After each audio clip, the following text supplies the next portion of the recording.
গত ৩০ জুলাই পর্যন্ত ৭৫টি কারাগারে বন্দী ছিলেন ৯৩,৪৪০ জন।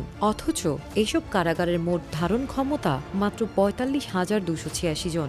অর্থাৎ ধারণ ক্ষমতার চেয়ে ৪৮,০০০-এরও বেশি বন্দী অতিরিক্ত রয়েছে। বন্দীর সংখ্যা গত ২ বছরেও উল্লেখযোগ্যভাবে বেড়েছে। ২০২৪ সালের ৪ আগস্ট পর্যন্ত কারাগারে বন্দী ছিলেন প্রায় ৮৮,০০০। এরপর এক সপ্তাহের মধ্যে বিভিন্ন কারাগার থেকে অনেক বন্দী পালিয়ে যাওয়ায় সংখ্যা নেমে আসে প্রায় ৪৯,০০০-এ। বছর শেষে তা আবার বেড়ে দাঁড়ায় প্রায় ৬০,০০০-এ। ২০২৫ সালের জুলাইয়ে বন্দির সংখ্যা ছিল ৭৭,২৯১ জন, আর চলতি বছরের ৩০ জুলাইয়ে সেই সংখ্যা ছাড়িয়েছে ৯৩,০০০-এ। কারাগারে সবচেয়ে বেশি রয়েছেন হাজতি বন্দী, অর্থাৎ যাদের মামলার বিচার এখনও শেষ হয়নি। কারা পরিসংখ্যান অনুযায়ী মোট বন্দির মধ্যে দণ্ডপ্রাপ্ত বা কয়েদি মাত্র ৩০,৩৮৫ জন।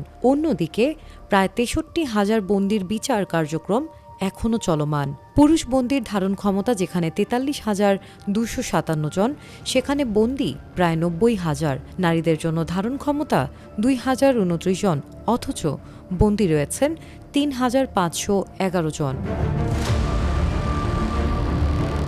বন্দীদের বড় একটি অংশ মাদক মামলার আসামি। চলতি বছরের জুলাই পর্যন্ত কারাগারগুলোতে মাদক মামলায় বন্দী রয়েছেন প্রায় ১৮,০০০। এছাড়া ২০২৪ সালের ৫ আগস্টের পর মানবতা বিরোধী অপরাধ এবং গণঅভ্যুত্থান দমনে হত্যা ও হত্যা চেষ্টার ঘটনায় দায়ের হওয়া মামলাতেও বেড়েছে বন্দির সংখ্যা।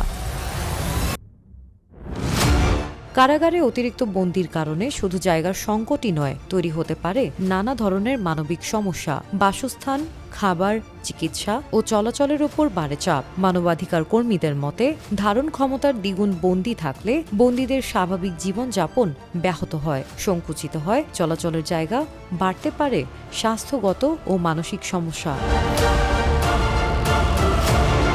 বিশেষজ্ঞদের মতে, মামলার দ্রুত নিষ্পত্তি হলে কারাগারে বন্দির চাপ কমানো সম্ভব। প্রয়োজনে বাড়ানো যেতে পারে কারাগারের ধারণ ক্ষমতাও। তবে শুধু নতুন কারাগার নির্মাণ করে সমস্যার সমাধান করা সম্ভব নয়, কারণ একটি সভ্য রাষ্ট্রের কারাগারের মানদণ্ড শুধু কতজন বন্দীকে আটকে রাখা যায় তা নয়, বরং বন্দীদের মানবিক অধিকার কতটা নিশ্চিত করা যায় সেটিও গুরুত্বপূর্ণ।